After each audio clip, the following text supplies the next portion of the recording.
bam, bam, bam. And So when I it's want to here, make sure. so us talking here doesn't necessarily mean this is exactly what's happening on Facebook just yet. Like, it's Facebook. sending the data, it's doing the thing, and now we're online. So welcome everybody to the Indie Pod podcast. It's Wednesday night, so that means it must be time for another episode of podcasting goodness. I'm your host, Super Joe Pardo, and tonight my guest, who's sitting to my left, is dialing in all the way. Dialing in. Right. It's coming in all the way from Australia, the land down under. I'm streaming in. You're streaming it. Yes, you're streaming it. Before I get to introduce my guest tonight, I have a few announcements to make. Let's see. You should be joining us September 24th to the 26th, 2020 for the Indie Pod. I'm going to say podcast conference coming up next year. It's going to be in Philadelphia, or just outside of Philadelphia here in South Jersey at the it's coming back to the Holiday Inn in Swedesboro, New Jersey. I feel like I wrote Swedesboro. No, I think that's how I spell it. Yeah, it's coming back to Swedesboro, New Jersey in a much more intimate setting, in a much more cheaper, or say cheaper, I should say more, what's the word I'm looking for? Efficient, not efficient, not effective. Family friendly. No, Phil, it is. They're always so well. I mean, they're always family friendly. Cost effective. Cost effective. There you go. Cost effective. Package that being in Swedesboro, just outside, 20 minutes outside of the Philadelphia airport, affords us to be able to do, as we did the previous 3 years prior to going to Atlantic City. How far is it from the airport in Philadelphia? 20 minutes. Yeah, that's easier, isn't it? Yeah, right. Straight to it. Yeah, it's very easy. We've had people from all over the world come in the past years, flying to Philadelphia International and come right over. So yeah, speaking of Philly though, if you live in the Philadelphia area, you should totally come to our podcast meetup. It's this Sunday, noon to 3 o'clock. RSVP your spot, because there's only so many spots. I think we're down to like 30 or 40 spots left. It's definitely chunking away as we get closer. So you go, please RSVP your spot. Spots are limited. Go to indiepodcon.com/meetup. If you want to get 10%, I meant to say this earlier, so like rewind a little bit. If you want to get 10% off your Icon ticket for 2020 in September 24th to the 26th, that you can use promo code IPP, save 10%, indiepodcon.com/register. To get your ticket. And let's see, if you haven't heard, the MapCon 5 vlog is out now. Have you seen the MapCon vlog? No. You haven't watched it? No, I've seen. Oh yeah, no, I have. Yeah, no, the video. Yeah, okay. I saw the video. There was a summary of the whole event. Yes. So yeah, it's out. If you haven't watched it, please go watch it. Leave a comment, hit a like, and all that stuff. Hit the subscribe button if you'd like. It all helps. Speaking of all helps, I just released the brand new How to Start Your Podcast Ultimate Guide. You can go to indiepodcon.com/SAP, start a podcast, SAP, and go. This guy that's sitting to my left here is actually got a video on there from MapCon 5. Yeah. I know. I saw you shared it. I appreciate that. And so a lot of the sections there, it's like 7,600 words. Plus there's like 20 plus videos scattered throughout the section. So there's a lot of information there.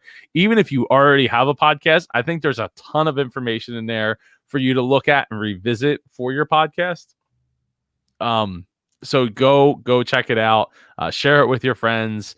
We're trying to get it to be spread, to spread and help as many people. I put a lot of weeks of work into that post. I hope it shows. And so anyway, let me get to my guest to my left over here.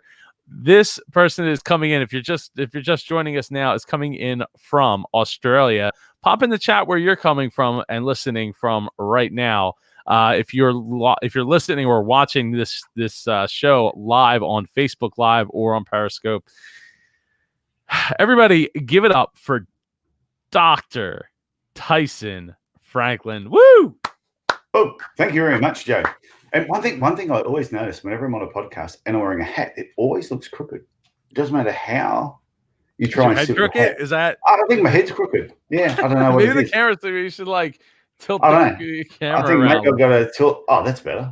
That sort of fixes it up all of a sudden. Anyway. Oh yeah.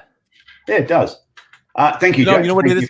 It's your room is crooked. That line behind your head is crooked. Obviously, yeah, it must. Obviously, it's a crooked house. Couldn't be your crooked head. There's no way. I know. So put that all back to where it was. So thank you for having me on. You are MapCon last year was a lot of fun. Oh yeah, thank you. So yeah, you flew all the way from Australia to be at MapCon. It was awesome having you speak, having you participate as a judge in our creative podcast competition. It was great. I'm glad you enjoyed it. Controversy in that one, I think. Which controversy is that? Who the winner was? Oh, no, yeah. Well, okay. I'm gonna get my soapbox now. So you had this criteria. You had this criteria of what people had to do to submit their podcast, and everyone broke into groups and they submitted their podcast. So there were some really good ones, and the one that won it, I will admit, the ones that won it, they were good, but they went over the time limit. So straight away, I ruled them out. When I was doing my judging, I ruled them out because I went, hang on, the criteria was the podcast had to be, was it 5 minutes or something like that? Yeah, 5 minutes. And it went for 6.5 minutes. And I went, well, I'm sorry, but...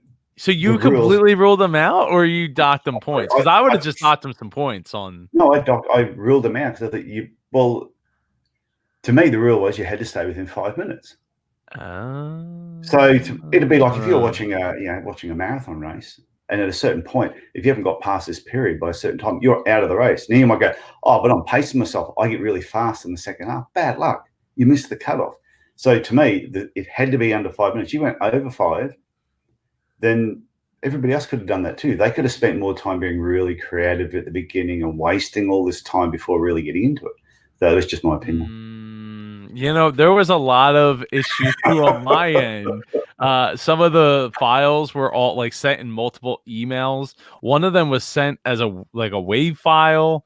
And I converted it to an MP3 file and then combined it and one of them, they sent 3 files, like a beginning of their podcast as one file, and then the middle, and then the end. And then I'm looking at the people around me and I'm like, do I take the time to put this all together for them? Yeah, it was funny because I saw some of the emails come through. Yeah, because when the emails are coming through, I saw some of them and I'm thinking, okay, maybe this is a group of people that got together, formed a team, and none of them really have a podcast yet. So they weren't quite sure of how to actually put it together, create the MP3 and send it. So I forgave people for that. Yeah. When I the time limit, I went, nah. That's why when they won, and like I said, what they did was great. They did a really good job. But I turned to Mr. Blueberry. Todd. Yeah, I turned to Todd. I said, did you vote for them? He goes, well, yeah. I said, but they went way over the time limit. He goes, oh, I just overlooked that. And I went, oh, well, let's just throw all the rules out the window then. Why have rules? Why doesn't Joe just go, hey, everyone, just do a podcast. We'll do one for 45 minutes. I would have been very upset had that been the case. So, but no, it was fun being involved, and I really enjoyed the creativity when you threw, say, 4 strangers together, and they had to quickly come up with something. Some were really, really good. Some were just, I'm sure they shared a joint before they actually pressed record. Some of them all went, "Wow, what planet were you on?" They were funny though. It was yeah, and it was good being a judge because there was no pressure on you to have to actually create, produce, and create. Yeah. Please don't judge me. Let me be the judger. So I just want to give a quick shout out to Dre. He's listening from Albany, Georgia. What's up, Dre? Anyway, if you want to throw in the chat where you're listening from, we'll give you a shout out here on the show. So tonight I want to talk. I mean, it took us 10 minutes to get to this point, but tonight I want to talk about the riches and the niches, and why you should be considering niching down. I have my own niching story, a couple of those actually, but I have one that I'm contemplating myself that I would love to run by you after. Why don't you start by talking about why you need to niche down? And what's up, Michael? Good to see you. And yeah, why don't you get started? Well, when I gave my talk at MapCon, I was about to say this year in September. In September, yeah. One of the examples I gave was I had written 2 books. First book was It's No Secret There's Money in Podiatry. And then the second book was It's No Secret There's Money in Small Business. So the small business book came after the podiatry book. And I wrote it 3 years later.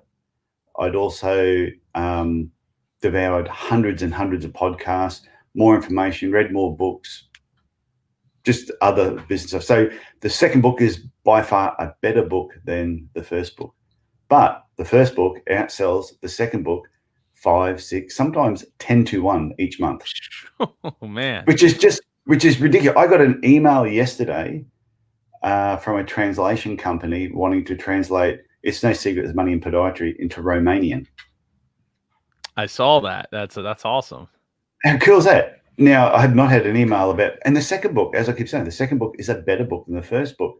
But if you are a podiatrist and you're going, oh, I have my own business, I want to become better at business. I wonder if there's a business book out there, and I'll just stick the word podiatry in and just see if anything pops up. And all of a sudden, at the time I wrote my book, there was no other podiatry books that were written in business. Now there's a few more there, which I think is great. But even now, those books are still going to do quite well because there's probably less than half a dozen podiatry business books out there. Whereas I already said to someone, I know exactly how to get my second book. It's No Secret There's Money in Small Business. I could sell 1 million copies tomorrow. All I need to do is change the photo of me on the front cover and put Anthony Robbins and change the name. All I need to do. Everything else could stay the same. And it would sell 1 million copies. So, and the reason to do that is because Anthony Robbins has a name. So my book, even though I've read some of Tony Robbins' business type books, I read my book, I reckon my book is better than his. When it comes to, say, a small business type market. But that's who I'm competing against. Yeah, you're competing against Richard Branson. You look, all these business people in the world, you write a business book and that's who you're competing against. Bring it right down to the smallest denominator, podiatry and business.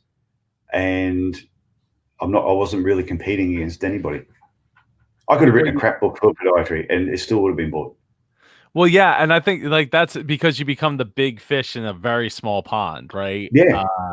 I think it's really important for people to consider. Like, yeah, everybody wants to be the guy or girl that can like pop out that book and be like, man, I just like, well, I don't know what the equivalent of going platinum is with books, but like, New York Times bestseller. But the fact of the matter is not everyone's going to be able to do that. And if that's your goal, I mean, generally, I would think that you'd have a publisher standing behind you at that point. You're not self-publishing, but you'd keep a lot more of the money if you self-published it, and if you have the name. So it just depends on where you're trying to get. And it's not saying it can't be done. I'm not saying to people, if you're thinking of writing a book, don't write a book that's going to appeal to the masses.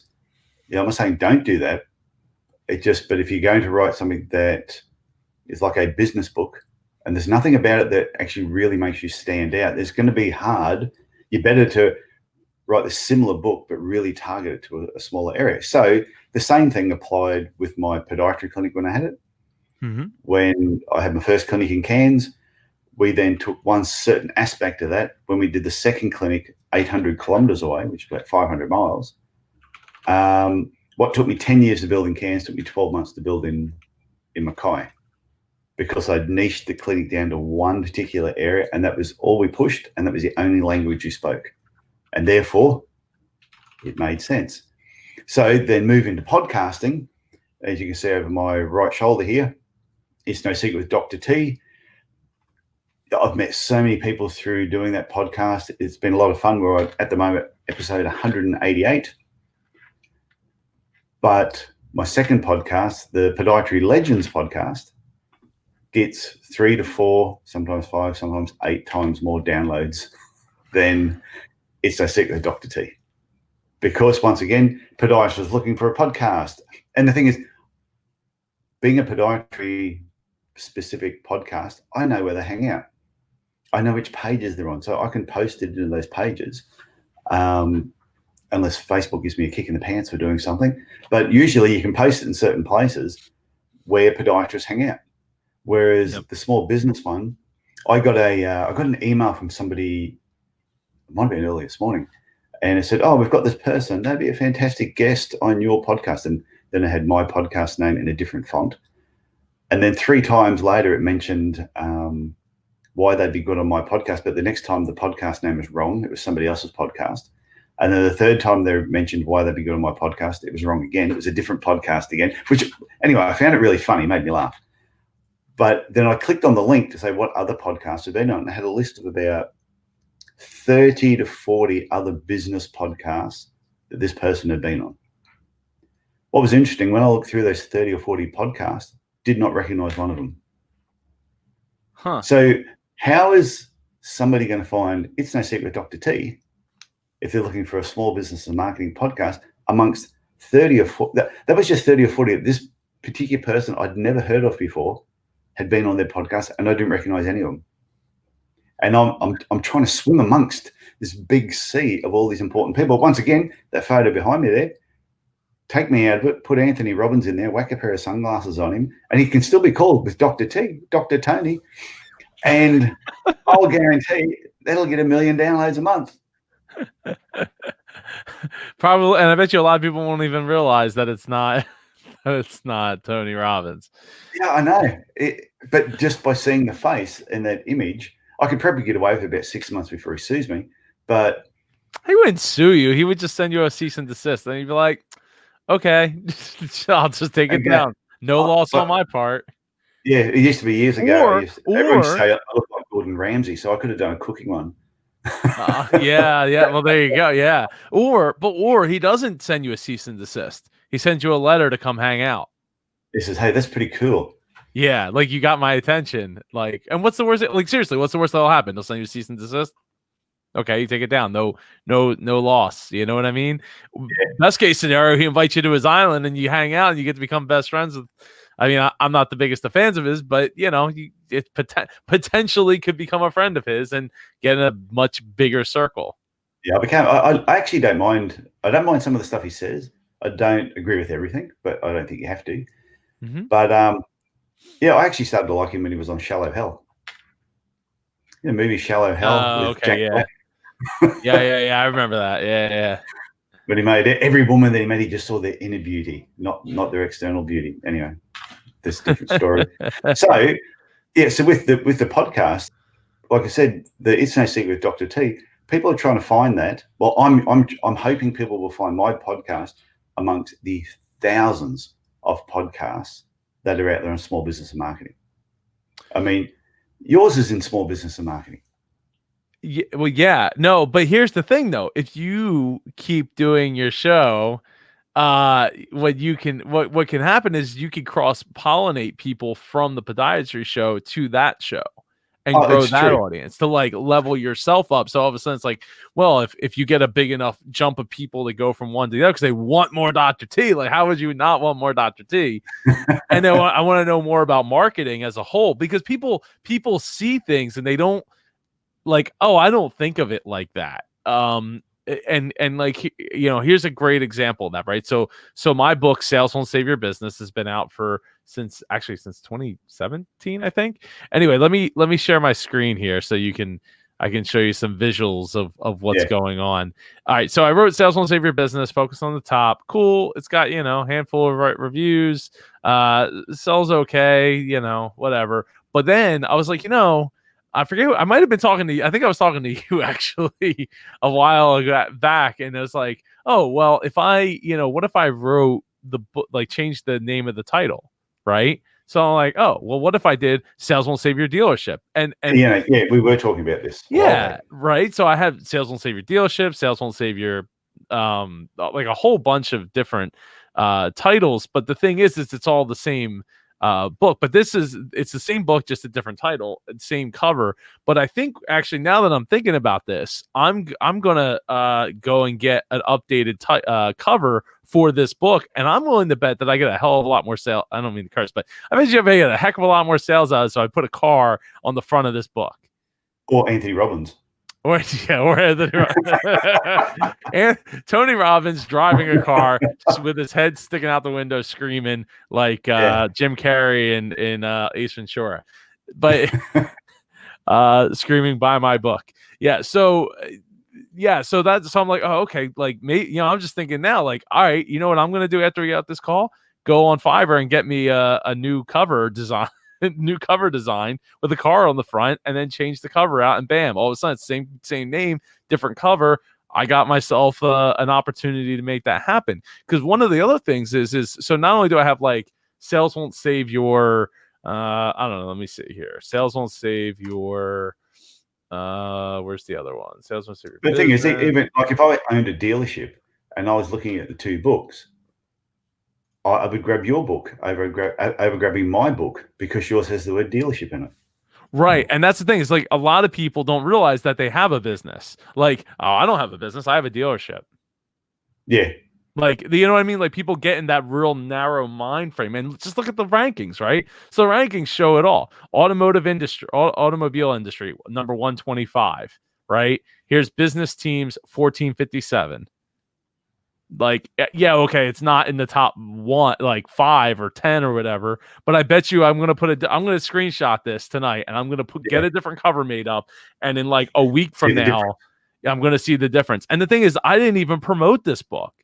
I just put it up on Amazon, and it sells way better that way. So what I did decide though was I want to come up with something that, because the book is really for managers as well as business owners and potential leaders and that kind of stuff. So I was like, what if I create a new cover altogether and a new name? So No Sale, which is in like no sale will save your business. That's where the no sale comes from. And the guide to keep your customers coming back.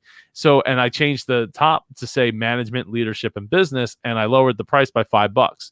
So we'll see if this actually, ding, ding, ding, get some more sales once I launch this version of the book. Same book, different title.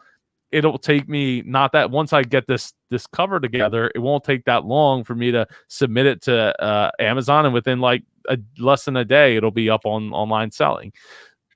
We'll see. I'm not going to bother promoting it outside of what I'm talking about right now, but I'm only talking about it for the sake of pointing out that there is way more opportunity in niching than not niching. And so I But when you were asking me about cross-pollination, people coming from the Podiatry Legends podcast over to It's No Secret, I will let you in on on something that I'm going to be doing.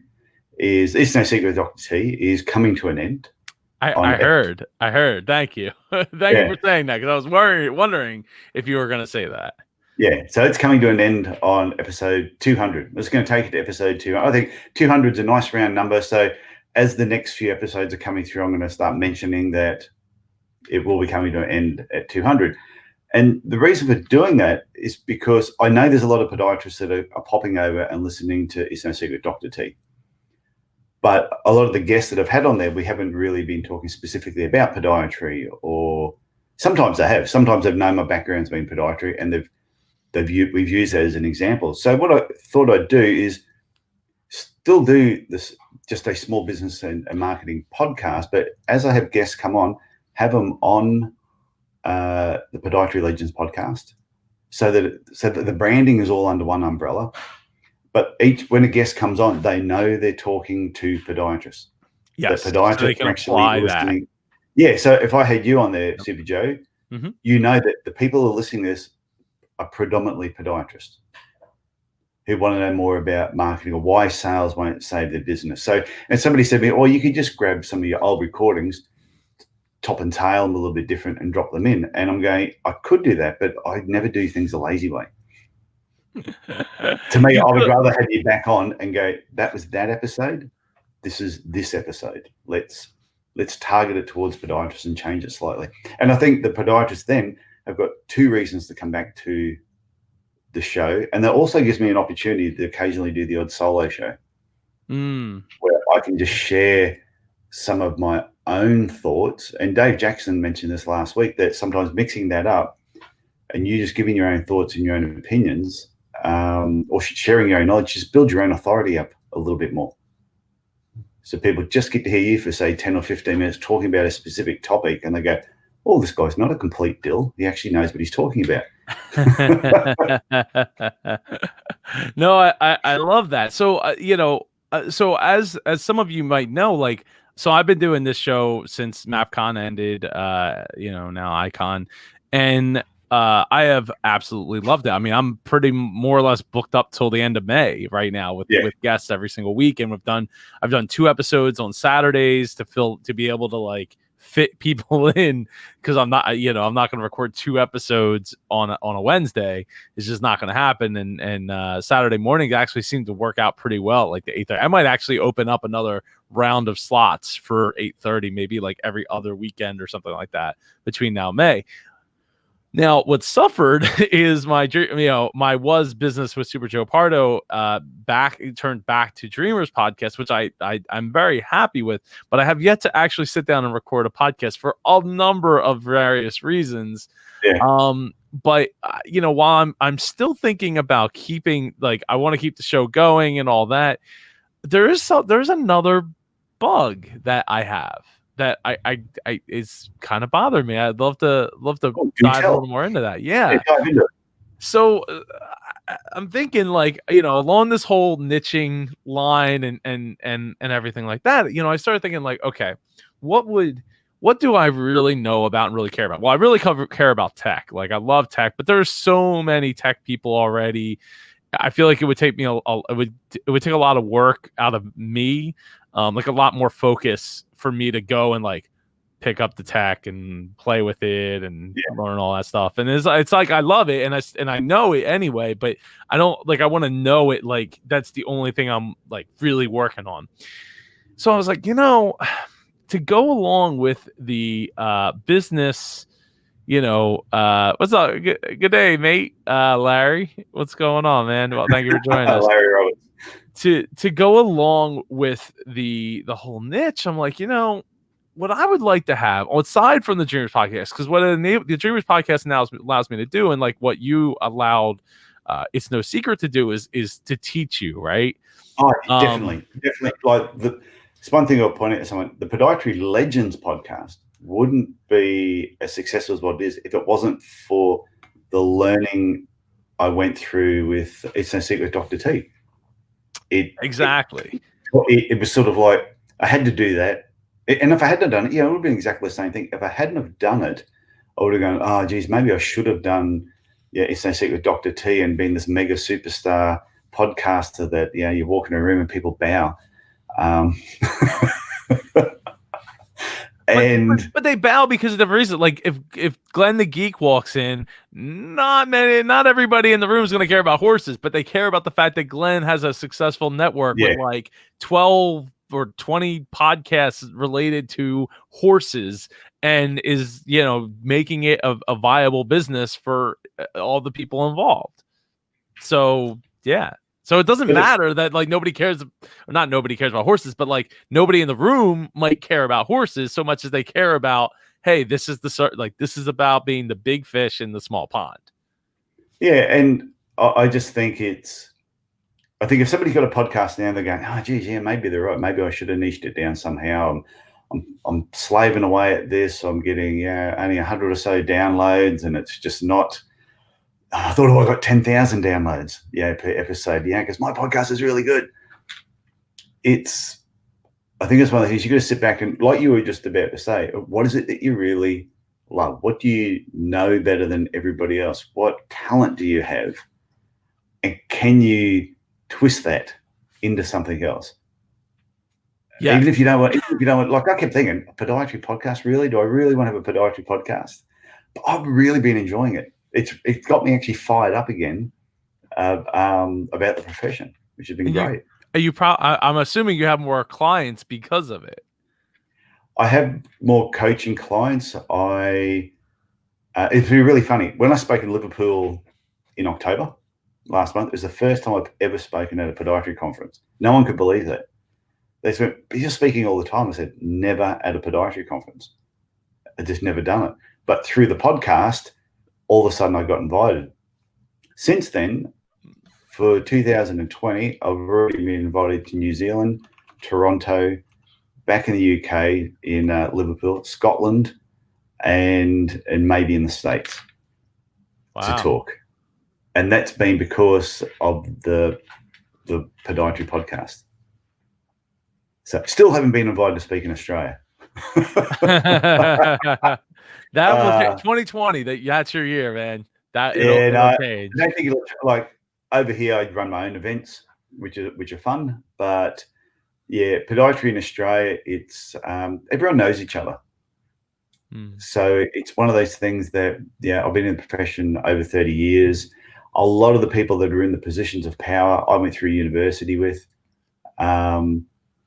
And now they're in a position of power, so they can do it. They're just like, that's just Tyson over there. That's just Tyson. I remember Tyson. Yeah, remember he used to, let's import that Anthony Robbins guy. Talk about podiatry.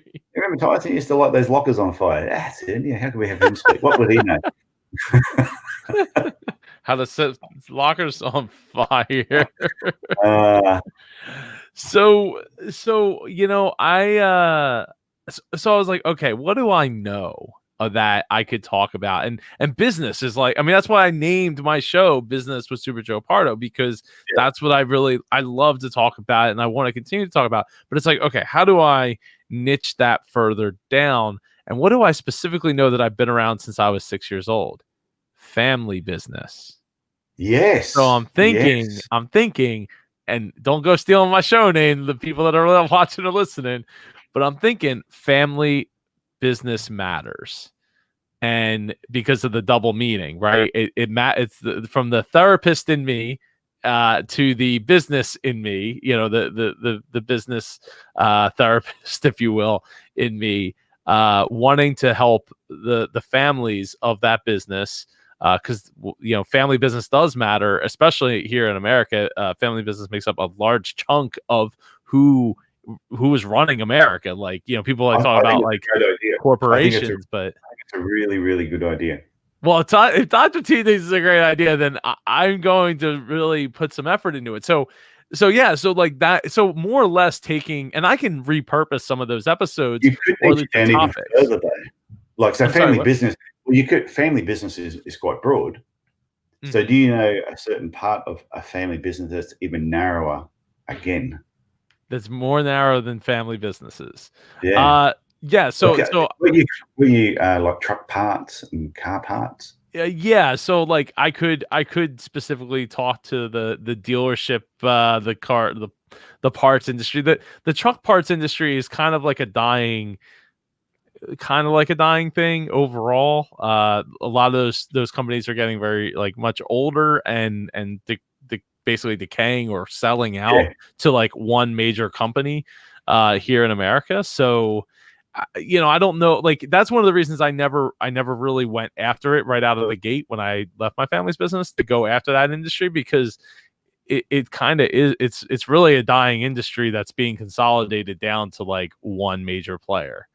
And in the last 5 years that has rapidly it just expanded increasingly. So as far as niching it further down than the whole family matters. So like working through the family issues, right? Working through how to pass the business down from generation to generation, because that, as we know, like it's like 50% of family businesses don't make it to the second generation, and like only 30% of the businesses make it to the third generation, and then like it's like 10% make it to like the fourth generation. I did hear something once where it said, first generation builds it, second generation grows it, third generation spends it.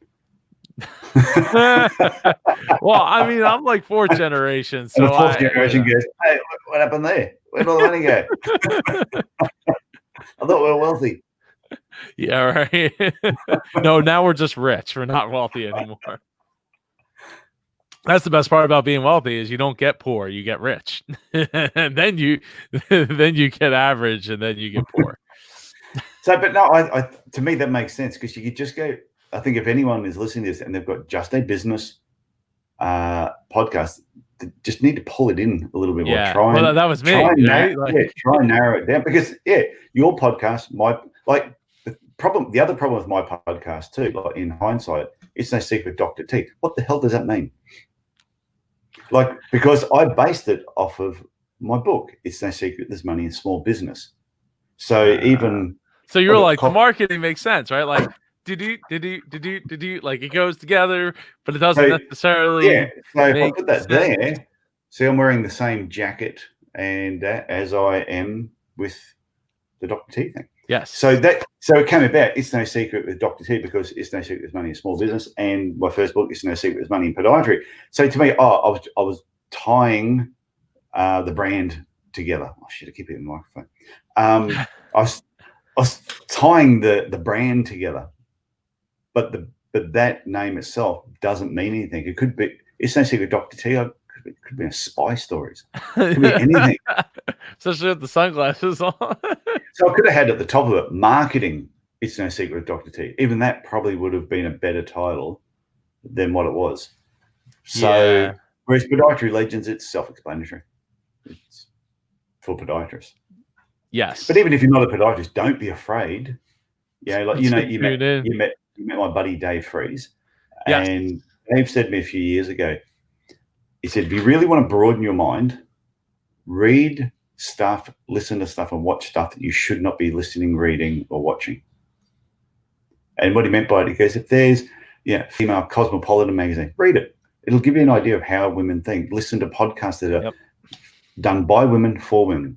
He said, and you'll be surprised. Some things that you'll hear, wow, I never even thought about looking at something that way. So to me, you just got to broaden your mind. Well, you're not consuming the content, right? Like the content doesn't matter so much as how it's being delivered, what's being said, how that's being said.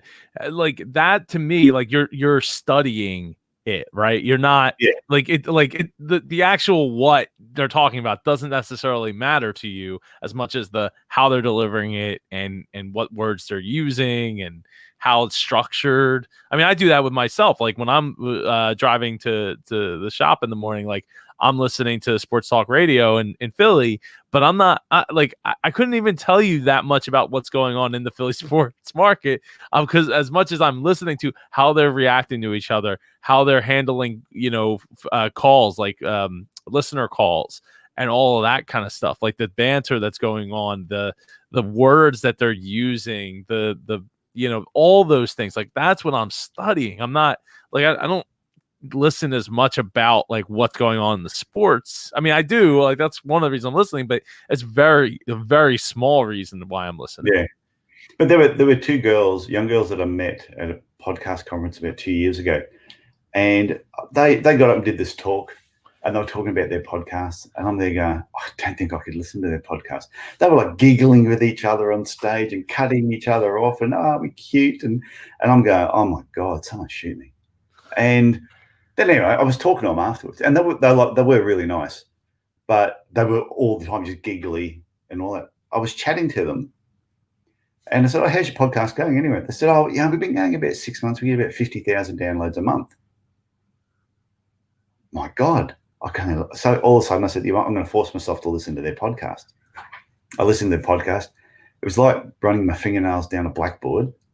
But what I learned from it is they were so engaged with their listeners that they had created, I can't remember exactly if they were talking about health. It was niched down a little bit, but it was just the way that they say, we received this email from this person. And they would almost spend a whole episode talking about that. Then they had a Facebook group. So I went onto the Facebook group and they were so engaged. I learned so much just on how they dealt with their fan base, which is why they had so many listeners. So, and that's why I think sometimes you've got to listen outside of what you'd normally listen to, sort of open your mind up to what other people are doing, possibilities, and then bring it back to what you're currently doing, thinking, okay, can I make this better?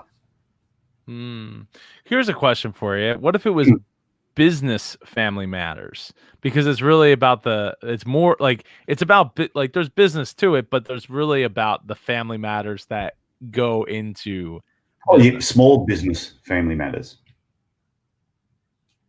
Maybe. I mean, it's longer than I probably would like it to be. But I think if it's going to be business related with family, I think you got to have business in the title.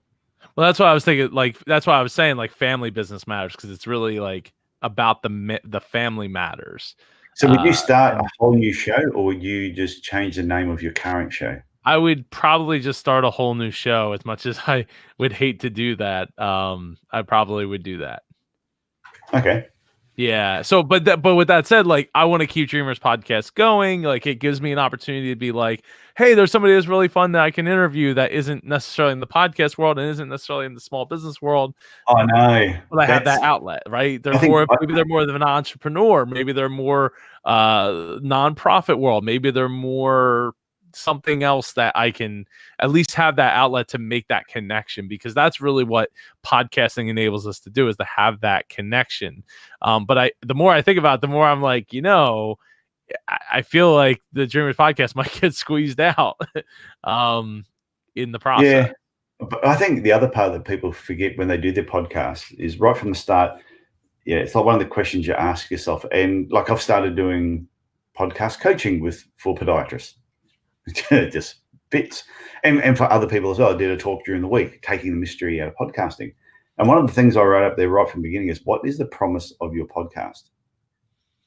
Yeah, when you first started the podcast, what was the promise you were giving to your listeners? And I think sometimes as podcasters, and I think this is what slightly damaged It's No Secret Dr. T, it was supposed to be about small business and marketing. Yet I ended up just meeting cool people that I went, I just want to talk and know more about you. So I'd bring them onto the show. But they probably didn't fit the podcast. Right. And therefore, when I had these people on, and if anyone's listening to thinking, oh, geez, he's talking about me. Yeah, I probably am. But yeah, you are. It's not about me. I know. I am. But it's not them as a person that they weren't a good guest. They were great guests. And some of them had a lot of downloads as well. But I still broke the promise to what the show was actually about. And when I look back and I track through my numbers, I can see these little dips when it was okay to have one. But if you had 2 or 3 in a short period of time, to me, I felt some people go, oh, hang on, I thought this show was about small business and marketing, and now you're talking about something completely different. And it's okay to go off track, but I think if you stay off track too long, that's the point I was just trying to make, is whatever podcast you're doing is try to maintain the promise of the podcast. Right. And I feel like Dreamers Podcast has mostly done that because it was about entrepreneurship. It was about start following your dreams. It was, whatever that meant. And that's obviously a very broad subject matter, which is a problem. Like, it's one of the reasons why I found, because I didn't want to be a life coach, right? Like, that really wasn't where I wanted to be. I mean, I feel like I'm pretty good at giving out life advice, but that's not really where I wanted to spend my my focus. So that's why the show kind of evolved and changed over a little bit here and there. And I feel like, keeping the show going is, I think it's, almost 400 episodes. Like, I'm like 10 episodes away from 400. Like, how crazy is that? You got to finish it. You got to at least hit that milestone. Yeah. Well, I'd like to do I'd like to get to 500 if I could, but but at the same time, I don't know. Like, I feel like I should explore this, like, Family Business Matters and give that a good run at it, right? Versus kind of just continuing to like force myself to put something out that, and maybe in the process, what it'll allow me to do is put my inspirational stuff in the Dreamers back into the Dreamers Podcast, rather than trying to put more into the business aspect of it. Does that make sense? Yeah, but I think sometimes too, I think as podcasters, we're always comparing ourselves to the people who are very successful in podcasting. And we keep thinking we've got to have this show that has tens of thousands of downloads every single month. And like your show, you're so close to 400. So what? It's like, is it one of the things I want to get to 400 because 400 just means I've been around for a long time? Yeah, because you've got other people that have got thousands of episodes because they've been doing podcasting since before iPhones. And so we sort of like look at, these people have got like this street cred purely because they've just hung around. And some of them, I listen to some podcasts that they've been doing podcasts for years, and I go, wow, they've been doing over 10 years and they still are rubbish. Yeah, they're still not very good. But they've got street cred because they've been around for so long. And I listen to other people who've only had a podcast for 6 months, and some people just are good. They're just like Eric Hunley, for example. We all know Eric. Yeah, we do. In fact, he said, hi, what's up, Eric? Yeah, like you listen to his podcast, and from day dot, he's always done plenty of research. And it shows, it shows when he is interviewing the guests that you go, wow, this guy has done his homework. And sometimes you'll hear the guests go, whoa, where'd you pull that out from? Where he's dug right down into it. So some people from day dot, I think, are naturally good. They may not. If you talk to Eric and ask him, he goes, "Oh no, I don't really think I'm that good. I can't do his voice." So sometimes I just think you just got to be yourself. I think you should always be constantly trying to improve. Whether it's because some people say, I know last week when you're talking to Dave Jackson, people go, oh, what microphone should I use? What headphones should I use? And who cares? You said that at MapCon last year, just get 80% good. That's all you need to do. Yes. The average person, I did post something on Facebook the other day that, microphones are like bottles of wine. Only experts and tossers, are really going to be able to tell the difference. And tossers. Well, so speaking to that, to plug our ultimate podcast, or how to start a podcast ultimate guide, we don't even start talking about tech until, let's see, we're still not a tech, still not a tech, still not a tech, still not a tech. Oh wait, here's tech. Okay, yeah. So tech is like over halfway down the page. So like this is like just over halfway down the page, and then even with that, it only goes to, well, I guess if you include podcast hosts as part of tech, we'll stop it like there, because at that point, so everything below this, actually, no, there you go. How to pick a pod. We'll leave podcast hosts as part of the tech, but like, it's like less than a third of the whole guide is about the tech. Right? I know. And I did my talk the other day, taking the mystery out of podcasting. I said, the number one question people ask me is, what microphone should I use? And I go, really? Yeah. There's so much more you need to be thinking about than how to get good, right? Like before anything else, like how do I get my reps in? And that's why, like, here, you're wearing them right now, right? What what microphone should I use? Either your AirPods or go buy a 2100 if your aptitude is high enough on ATR 2100 is the microphone that I use. But as far as headphones, I just use my Apple headphones, because I heard it on a podcast a year or so ago. It just said record and edit with the headphones that the average person is listening to the show on. Yeah, I mean, when they like master audio and stuff, they have walls of speakers, all kinds of speakers, and it's not because they want to have like the sound blasting at them. It's because they want to hear what their music is going to sound like when it's at the end user, So and these portable. They're so easy to just chuck in with Zoom H6, and that's it. Nice and simple. It is simple, and the microphone on it is great too, as long as you clip it to your shirt or something, so it's not like rubbing up against. Nobody wants that terrible audio, but you got it. I would say more than half my guests, this is all they're using. And the only advice I've said to some people is just, while we're talking, or someone go, your microphone's rubbing on one of your chins. Can you just one of your chins? I have to get on with them pretty well before I say that. It's not someone that I meet for the first time. But sometimes people will have, like big whiskers, or they've got a beard, or like you said, the microphone's clicking on the shirt. So that can get a little bit distracting. But more than half my guests, this is all they're using. And like I said, they sound 70 or 80% good. Yep. And that's all you really need. I mean, like I keep saying over and over again, like you look at CBS, they have one of the 3 sports talk radio shows. They are a tens of billion-dollar company and rely on people to pick up their cell phone and call in to give their opinion of what's going on with one of our 4 major sports teams, and that's good enough. So, getting back on the subject of niching, though. Yes. I think anyone that's listening to this or watching it now, sit down, have a look at your podcast, have a look at, remember why you started it, what's the promise of your show, make sure you tick all those boxes, and it's never too late to take the little pivot and either stop the podcast and start a new one, or change the name of your podcast, or just adjust the name so that it is niched down into a better area. And I think as soon as you do that, you will see results. But also, you've got to have, there's got to be something you're offering people in the background. I know some, like I always say, if you're podcasting because you just love doing it, then just keep doing it.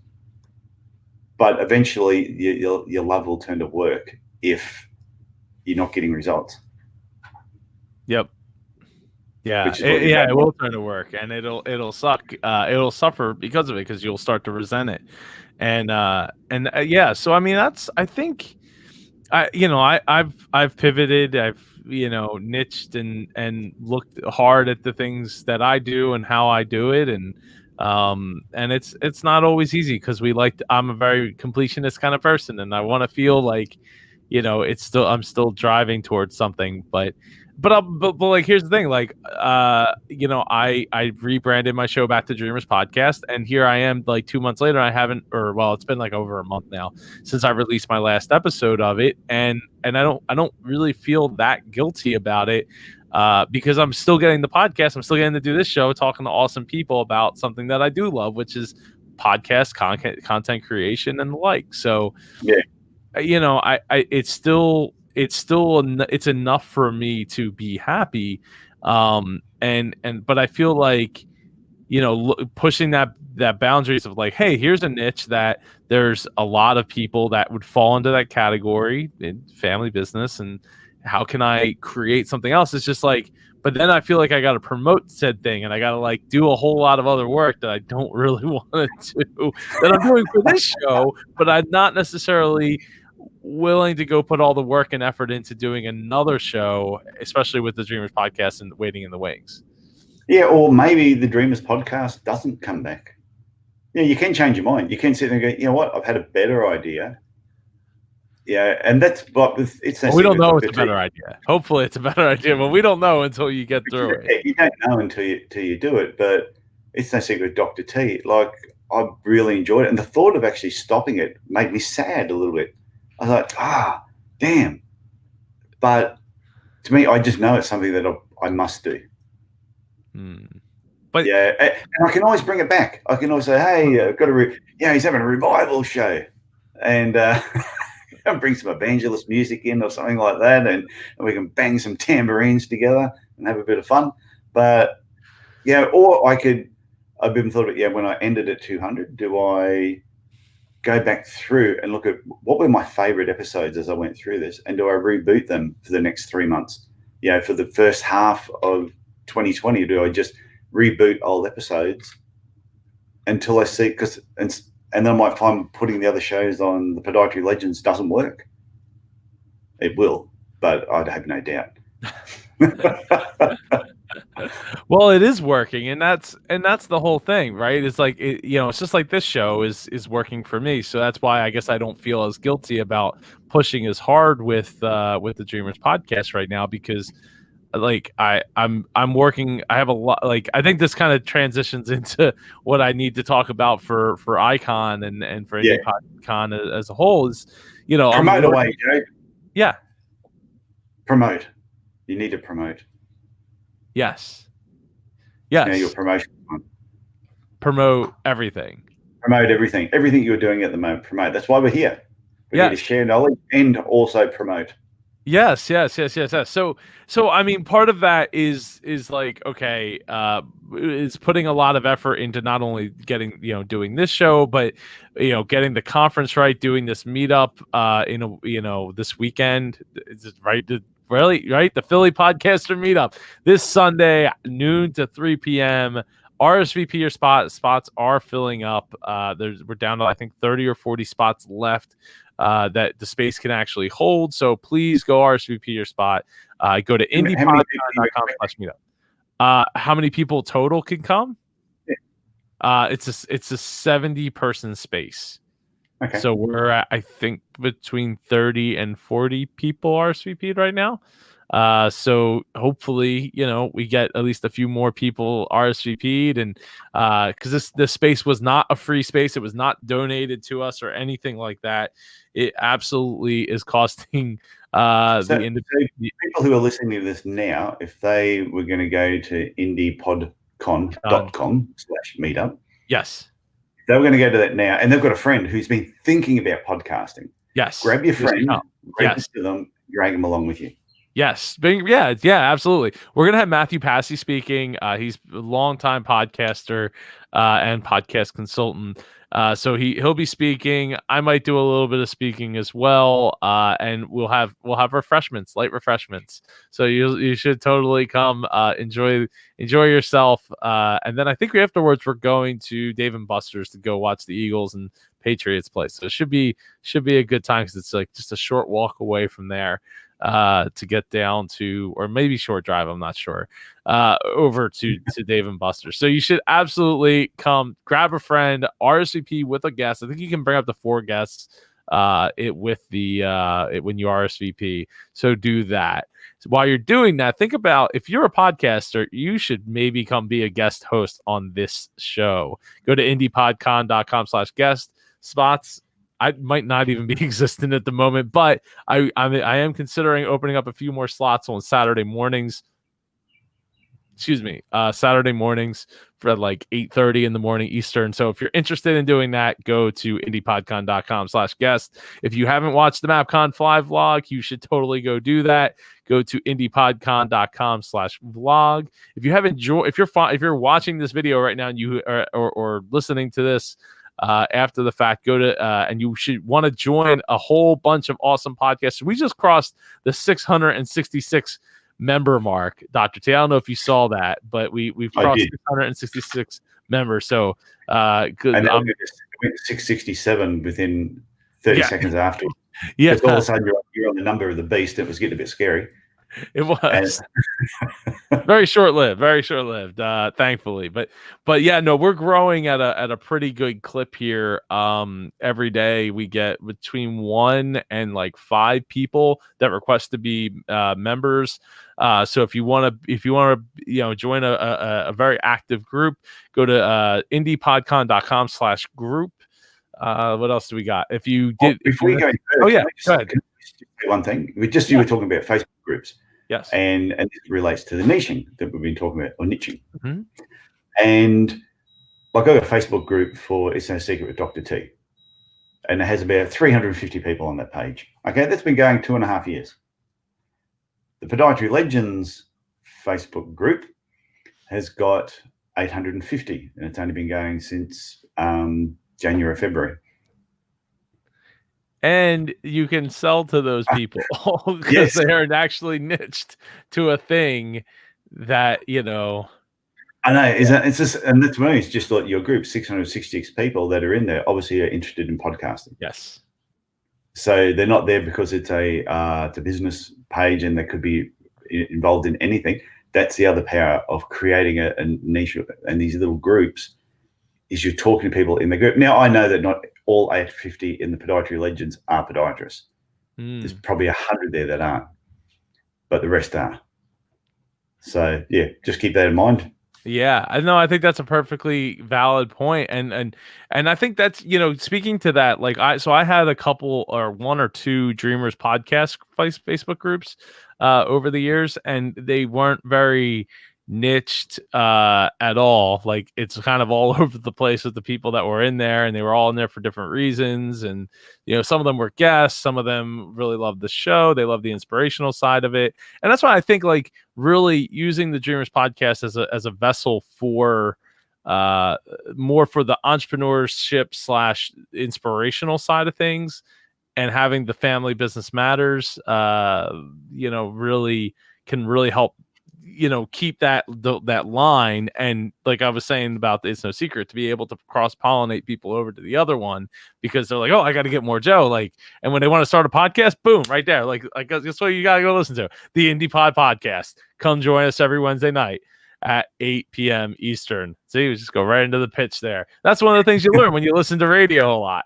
is how to walk your way into things. And how you will get better at podcasting is by going to the How to Start Your Podcast brand new ultimate guide. Took me a couple of weeks to write. Go to indiepodcon.com/SAP. You can see it right here on the screen.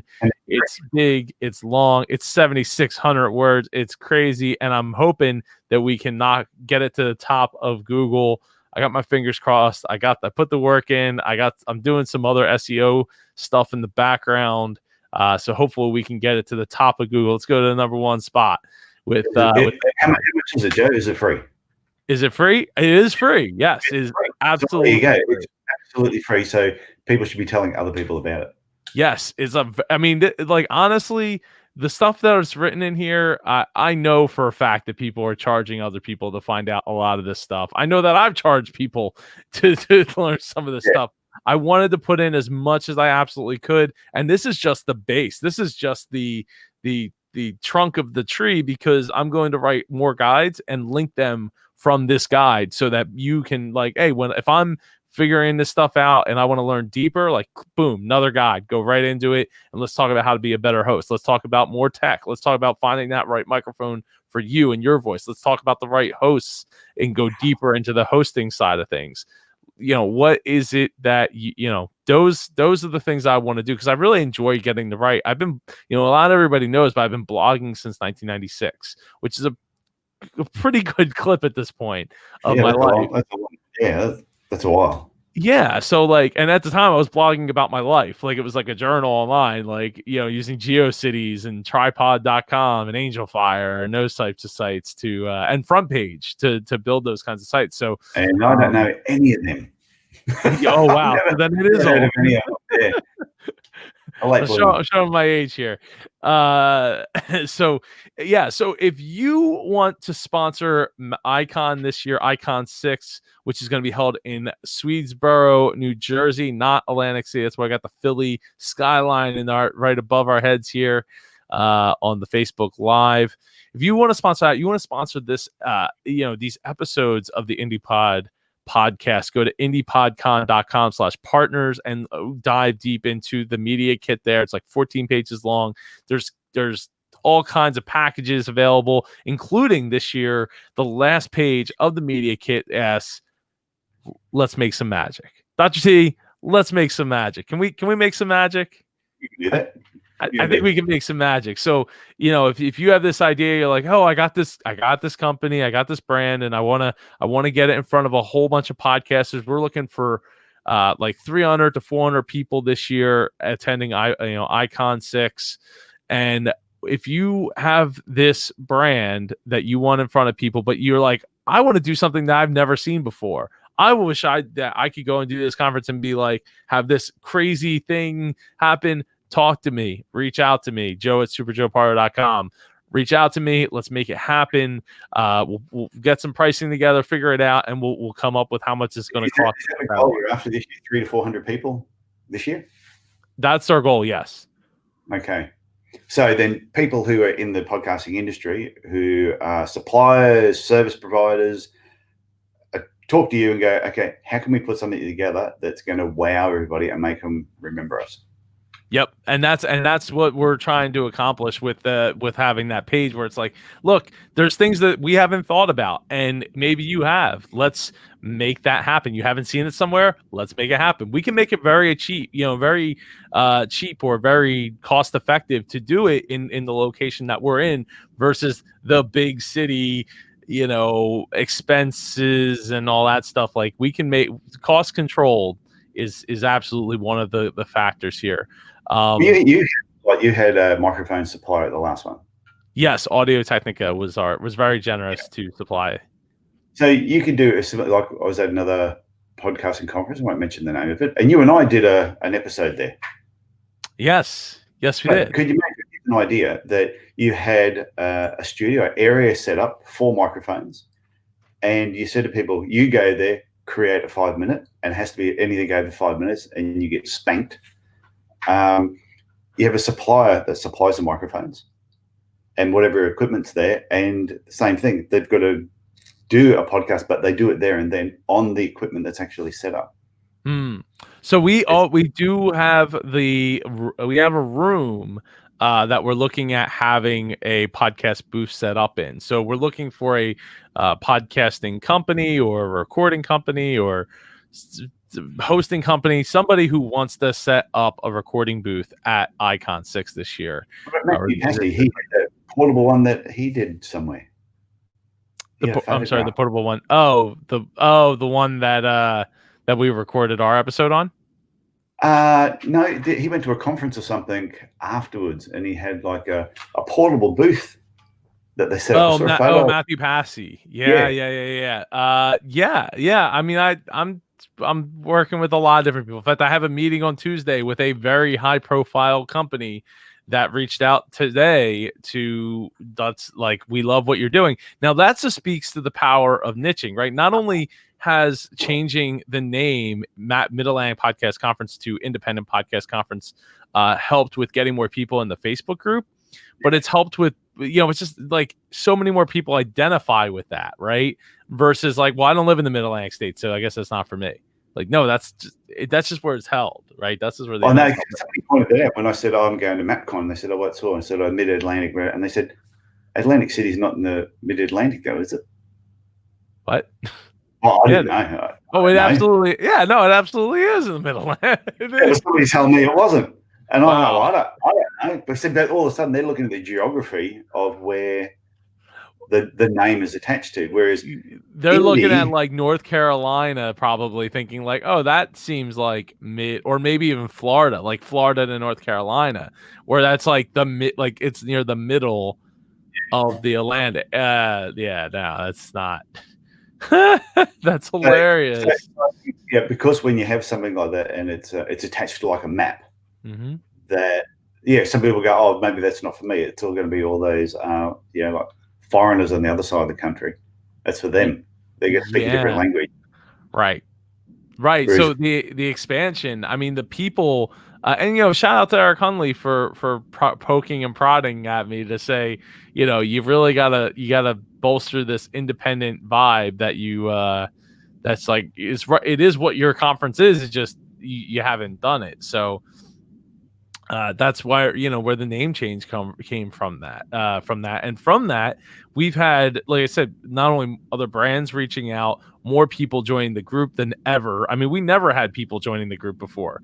Like outside, like we had 420 members, and it was probably 420 members for a year from the last year, and the conference podcast group would only be active between like a month and a half before the conference and like maybe a month after the conference, and then it'd be dormant and dead. And since the name change, more people are joining, more people are being interactive, more people are asking questions. I'm posting something every single day, which I'm not running out of things to ask, but it's definitely getting a little harder to dig a little deeper, and find more questions to ask. It makes sense with a name change, because it'd be the same thing if someone's in California. And are they going, okay, that's the group over the other side of the country? Yeah, and we had people that did that, right? We even from year 2, we've had people from the UK, we had people from the West Coast, Central, United States, like the flyover states. Like we had people from all over the country. Even in the first year, we didn't have Mid Atlantic states people. We had people from Florida, Georgia, Ohio, like that are not on that map. Join us for the first one in a school gymnasium. So it's it's really thinking about like, okay, well, what's are the most people going to identify with that is niche without being like saying like, oh, we got the Philadelphia podcast conference, the PPC, right? It's like cool, but like that's for Philadelphians, right? Like, yeah, you might get some people in the that aren't in Philadelphia specifically, but for the most part, that's what you're going to get. And we were blessed even in the first year to have people that weren't in the Mid Atlantic states, or else, who knows if the first and second year we only had people in our Mid Atlantic states come, who knows where we would be? Like it would probably be a whole different like conference because it's just people in the local area that could just drive here, not people flying from around the world to be here, which I'm incredibly grateful for. And still astounded by, honestly. Yeah, like that. I mean, it's like you and Leon and Sam and Mark Asquith and people flying from the West Coast, like Annette Bone and Rob Greenlee and Joel Bogus and I'm gonna start forgetting names of people that flew in. Todd Cochran, like they're all these people flying in from all over the country and extended to the world. Like this is just the beginning, and that's why I really feel like now, especially that we have a team in place, we and I'm taking it seriously. Like that was one of the things I said in my talk, reflections of MapCon, was I need to take this more seriously, like all year round. And that's one of the reasons I'm nervous about starting yet another podcast, because I don't want it to take away from what I'm doing, the work I'm doing here. So stay focused. Yeah, right. So that's why I'm like, I want to do it. I just don't know if I should do it. Yeah, just because you can doesn't mean you should. Right. And so that's why I still want to keep the Dreamers podcast. I want to keep it going, but I kind of feel like if I just work it into my workflow of what I'm doing, it doesn't have to be, because I like with that show, I don't feel like I need to show up in a suit and tie, right? Like when I was doing the business show, the Business with Super Joe Power, I felt like I needed to put on a collared shirt every time I recorded a podcast, because I record them in video, because I was trying to reach out to a target audience that I don't really identify with. So like, I remember, so when we were recording the top, like one of the guy that I was working with at the time to do the show, he was like, well, Joe, what do you mean? Like, you don't have a tie, like you don't wear ties or whatever. And he's like, he's like, look, I don't mean to sound rude, but like, do you know anything about business? And I was like, because I don't wear a tie, you're really going to ask me this question? Like, that seems utterly ridiculous, because that's, your vision of what business is like, but it's all perception too. It's all of marketing, that sometimes you've got to look the part. And if you don't look the part, your credibility just plummets. So, like as podcasters, it's really easy. We can be on a podcast like this. If people are watching the video, if they've stayed with it this long, they see I'm wearing a hat. There's a couple people watching there. Yeah, but what I mean is, we're sitting here casually, t-shirts, hat. We're both in our home offices, and everyone's like, "Okay, that's cool. That's fine." But when I go into a presentation, when I did the podcasting one, with you at MapCon, I had my Podiatry Legends t-shirt on, pair of jeans, white sneakers.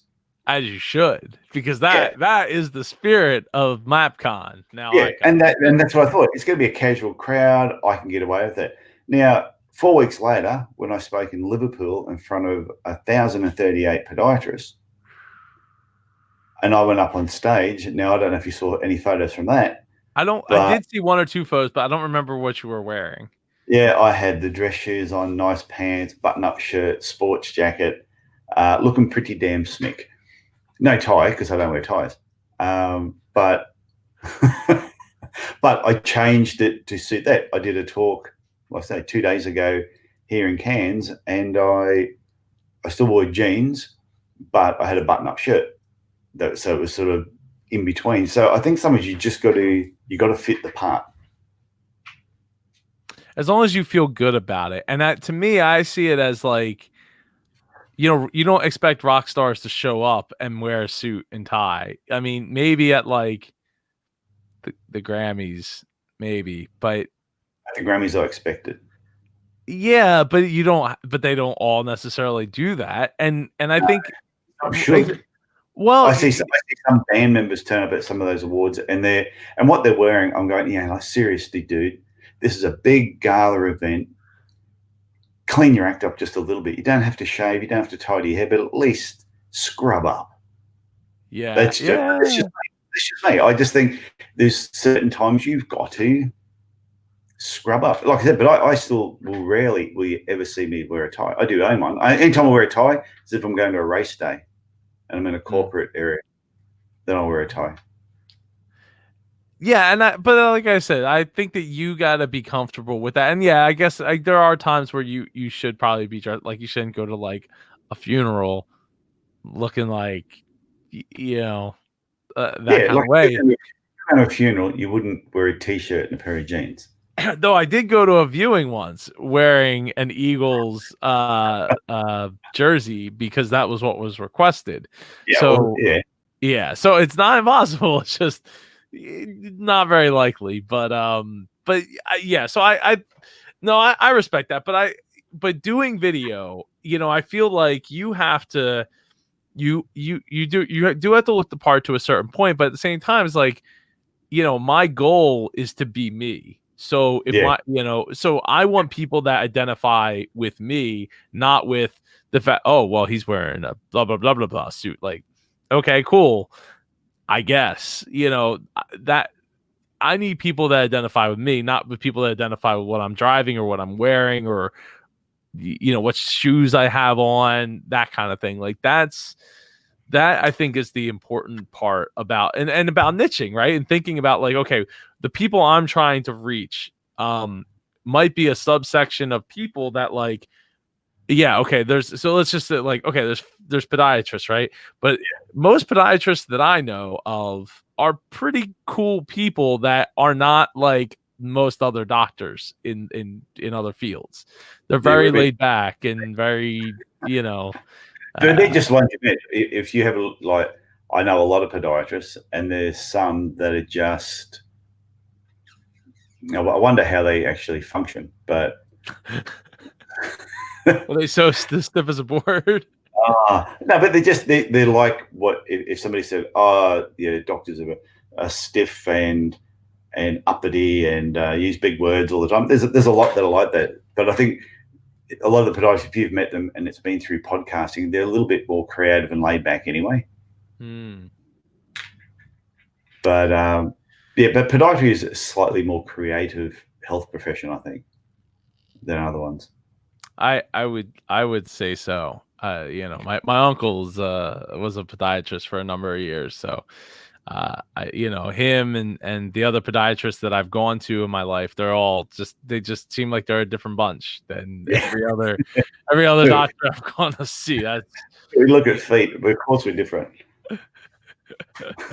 Definitely. So so anyway, getting back to sponsorship, if you want to sponsor this show or I say MapCon, but Icon Indie PodCon 2020, go to indiepodcon.com/partners to learn more. And if you haven't registered for Indie PodCon yet, it's September 24th to the 26th.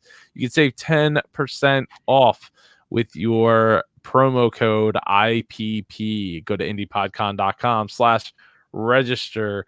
And I think that pretty much wraps up all my announcements. We are like way over time. I hope that you don't slap us for Not super going over time.